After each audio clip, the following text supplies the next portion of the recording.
pamirsa. Kepanggih malih kalih kula Adelia teng Sekilas Info.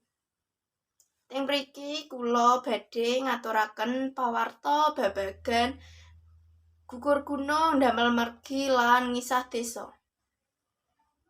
Dinten Minggu 19 Desember 2021 warga Desa Sigade padha gugur gunung damel mergi.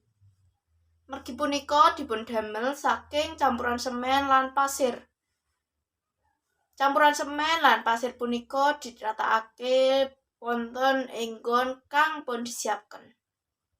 Sesampune gugur gunung, Bapak RT ngendikan yen pengabdian marang warga Desa Sigade ditindakaken saben dinten Minggu.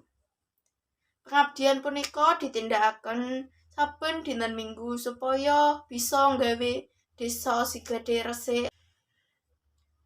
Cakep semanten pawarta saking kula menawi enten lepate kula nyuwun pangapunten saking panjenengan sedaya.